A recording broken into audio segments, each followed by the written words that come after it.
Un gran número de docentes, como puede ser tu caso, siente interés por tratar el tema del respeto a los animales en sus aulas. Sin embargo, se sienten un poco perdidos a la hora de afrontar cuestiones éticas básicas relacionadas con los animales. En este vídeo daremos un repaso muy general a estas cuestiones para intentar afianzar los conceptos básicos que necesitarás dominar a la hora de tratar el tema en clase. El primer concepto que debemos dominar es el de especismo, que hace referencia a una discriminación injustificada que se ejerce hacia seres que no pertenecen a una determinada especie.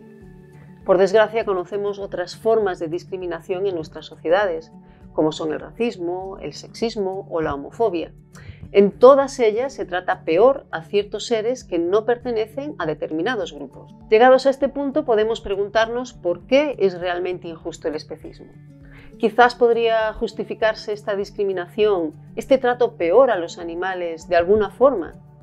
Esta pregunta nos conduce al segundo término que debemos dominar en esta materia, que es la sintiencia. La sintiencia es la capacidad de tener experiencias, de tomar conciencia sobre lo que nos ocurre. Por ejemplo, podríamos enumerar las experiencias que hemos tenido hoy, como sentir la temperatura del agua en la ducha, el dolor de un golpe, o cómo nos hemos sentido cuando llegamos tarde al trabajo, por ejemplo. Por lo tanto, la sintiencia va más allá de la simple capacidad de percibir estímulos o de reaccionar a ellos. Las experiencias que podemos tener pueden ser positivas o negativas. Por lo tanto, lo que nos ocurre a los seres sintientes puede beneficiarnos o perjudicarnos. Obviamente, sabemos que los seres humanos somos sintientes. Como mínimo, podemos tener una seguridad sobre nuestra propia sintiencia y entender que los humanos con nuestras mismas características también la tienen. Sin embargo, cuando hablamos de los demás animales, muchas veces surgen las dudas porque son seres más diferentes a los humanos. Seguramente para ti es obvio que muchos animales pueden sufrir y disfrutar, pero a menudo damos explicaciones erróneas de por qué es esto. Como decir que el motivo es que son seres vivos, por ejemplo. Pero el caso es que no todos los seres vivos son sintientes. Por ejemplo, las plantas o los hongos no lo son. Debemos ser capaces de dar explicaciones veraces y sostenidas por criterios científicos. Pues vamos a ello entonces. Existen diferentes indicadores en los que podemos fijarnos para saber si un ser es o no sintiente. Uno de ellos es el estudio de la fisiología. Empezaremos viendo qué es lo que a nivel fisiológico hace que los humanos seamos sintientes. Nuestro cuerpo dispone de un sistema nervioso centralizado, con una red de nervios por todo el cuerpo y un centro de procesamiento de la información que recoge esa red de nervios, que es el cerebro. Es aquí, en el cerebro, donde la información nerviosa se transforma en experiencias. Este último paso todavía es un misterio para el mundo de la ciencia y no es previsible que pueda resolverse a corto plazo. En cualquier caso, la comunidad científica sí ha llegado a la conclusión de que esta estructura física es indispensable para que se produzca la sintiencia en los animales, como ya quedó establecido en el año 2012 en la Declaración sobre la Consciencia de Cambridge. Y el caso es que muchos otros animales que conocemos tienen estructuras similares, basadas en un sistema nervioso centralizado. Esto podemos observarlo en mamíferos, en aves y en animales invertebrados como los crustáceos o los insectos. Aunque no todas estas estructuras nerviosas son idénticas, sí comparten que tienen un centro de procesamiento de información nerviosa donde tienen lugar las experiencias. Otro de los indicadores en los que podemos fijarnos para determinar si un ser es o no sintiente es el comportamiento. Muchos animales actúan de formas que muestran claramente que sufren o disfrutan. Cuando gritan, cuando gimen o se retuercen, podemos interpretar con mucha claridad que están sufriendo. También vemos que, por ejemplo, cuando un animal se quema, aprende a alejarse del fuego. Aquí no solo observamos un signo de sintiencia, sino también de capacidad de aprendizaje, la cual implica consciencia. Incluso existen estudios que demuestran que animales como los crustáceos o los insectos también son sintientes. Los cangrejos, por ejemplo, tienen la tendencia a cuidar partes de su cuerpo dañadas, o en el caso de las moscas, que parecen huir de la sombra porque la interpretan como un posible peligro. Aunque muchos de estos casos no se pueden considerar indicadores concluyentes al 100%, suponen evidencias que hacen muy probable la existencia de sintiencia en estos animales. Pensemos además que el riesgo de equivocarnos si no lo respetamos sería muy alto, puesto que estos animales se verían perjudicados a niveles difíciles de imaginar. Por ello es importante aplicar, en este caso, el principio de precaución y partir de la idea de que son seres sintientes. Existen otros factores fisiológicos que pueden ser indicadores de la sintiencia, como la alteración del ritmo cardíaco o la segregación de sustancias analgésicas y calmantes, como las endorfinas o la serotonina. Todo esto nos ayuda a entender la importancia que tiene la sintiencia para los seres que la poseen. Por lo tanto, esto es lo que debemos tener en cuenta a la hora de respetar a alguien. Volvamos ahora al término especismo. Normalmente nos referimos a esta forma de discriminación centrándonos en los casos en los que se considera peor a todos los animales no humanos en relación con los seres humanos. A esta forma específica de especismo se le llama antropocentrismo. Pero esta no es la única forma de especismo que ejercemos sobre los animales. Muchas veces discriminamos a unos tipos de animales frente a otros por motivos igualmente injustificados. Por ejemplo, se suele tener en mejor consideración a los animales más parecidos a los seres humanos, como los primates, que a otros animales con características más diferentes. También hay algunos animales que forman parte de nuestras familias, como muchos perros y gatos, mientras que mantenemos encerrados y matamos a otros animales, como los cerdos, las vacas, las gallinas o los peces. En otras ocasiones damos más consideración a ciertos animales que nos parecen exóticos o bonitos, o de los que hay pocos individuos, como los delfines, pero hacemos todo lo contrario con otros que consideramos vulgares o de los cuales hay muchos individuos, como las palomas o los roedores. Muchas veces nos encontramos con personas que intentan justificar que se trate peor a los demás animales y nos gustaría tener respuestas adecuadas. Vamos a repasar los argumentos más comunes que se suelen poner sobre la mesa para intentar justificar el especismo y cómo podemos responder a ellos de forma efectiva. Lo que está haciendo quien dice esto es utilizar en la conclusión, porque son seres humanos, justamente lo que se quiere demostrar, que los humanos somos más importantes que los demás animales. Es lo que se llama un argumento circular y no puede considerarse válido, por lo que tampoco se puede contraargumentar. Lo único que podríamos hacer es pedir que se profundice más en las razones por las que esta persona piensa así.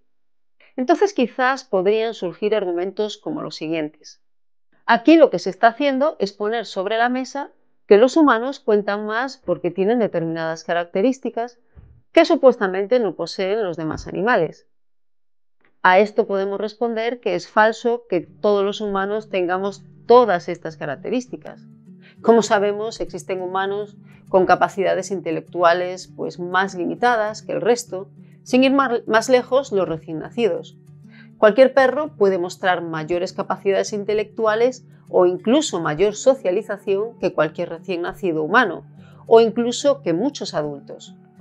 Además, tampoco es cierto que todos los humanos seamos muy poderosos. Sin embargo, nos parecería inaceptable discriminar a estas personas.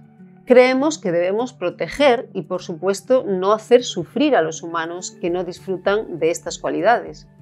El motivo real es que si no lo hiciéramos, estos humanos se verían perjudicados, es decir, podrían sufrir. Aquí nos encontramos de nuevo con la sintiencia como criterio para tener en cuenta a alguien. Y el caso es que no solo los humanos son sintientes. Como hemos visto, muchos otros animales también lo son. Por lo tanto, si queremos utilizar la sintiencia como criterio de consideración moral, debemos incluir también a todos los seres que tienen esta misma capacidad. Por último, también podemos hacer un experimento con nuestro grupo basado en lo que se conoce como velo de la ignorancia. Para ello, invitamos a los participantes a imaginar que vuelven a nacer en un mundo nuevo. En ese mundo podrían ser, como ahora, seres humanos, pero también podrían nacer en el cuerpo de cualquier otro animal. Esto no se puede decidir, sino que sería una cuestión de puro azar. Lo que sí se puede decidir es si escogemos que ese mundo nuevo sea como el que conocemos ahora, es decir, un mundo con especismo, donde se discrimina a los animales no humanos, o un mundo sin especismo, donde son tenidos en consideración moral. Antes de tomar esa decisión, vamos a tener en cuenta un dato. En el mundo existen actualmente 8.000 millones de seres humanos. El resto de animales no humanos, teniendo en cuenta a los explotados por los seres humanos, tanto terrestres como acuáticos, sean vertebrados o invertebrados, así como los animales que viven fuera del control humano, incluyendo todos los mamíferos, aves, peces y animales invertebrados, suman un número muy superior al del total de seres humanos. Esto quiere decir que las posibilidades de nacer como humanos en ese mundo nuevo serían realmente ínfimas. Si nuestra elección fuera un mundo especista, como el que conocemos ahora, con seguridad nos veríamos en alguna situación bastante indeseable, sea por causa humana como por causas naturales.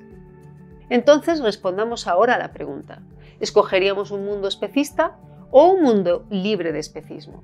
Seguramente, si respondemos de manera honesta, escogeríamos un mundo no especista, porque sabemos que la opción de nacer animal no humano sería muy perjudicial. Esto demuestra que rechazar el especismo es la opción más justa. Esto es lo que se llama argumento de la imparcialidad. Al no conocer el lugar que ocuparemos en una determinada situación, buscamos la opción más beneficiosa o la menos perjudicial. Como vimos antes, los humanos nos relacionamos con cada tipo de animal de formas muy diferentes. Vamos a ver en primer lugar cómo tratamos a los animales que viven bajo control humano. Hoy en día existe muchísima información en Internet sobre cómo son las vidas de estos animales. En general, lo que los une es que son animales que vienen a este mundo para ser utilizados para beneficio humano de muy diversas formas. Este problema va mucho más allá de los miles de perros y gatos que son maltratados y abandonados, muchas veces hasta la muerte. Billones de animales son explotados para consumo humano, como los cerdos, las vacas, los pollos, las gallinas, las ovejas, los peces o crustáceos como los cangrejos o las gambas. Sus vidas no son más que sufrimiento, como dolor, miedo o tristeza desde que nacen hasta que mueren. También hay que sumar a estos billones de animales la creciente industria de la producción de insectos, tanto para consumo directo humano como para alimentar a otros animales. Por otro lado, aunque no los explotemos de forma directa, también hay otros animales que pueden verse en situaciones difíciles y que necesitan nuestra ayuda, de la misma manera que nos gustaría que hicieran con los humanos.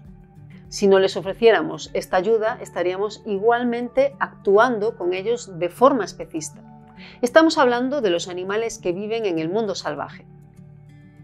En la naturaleza, estos animales se ven expuestos a incendios, inundaciones, hambre, sed, enfermedades, accidentes y condiciones climáticas extremas, como fríos intensos o sequías.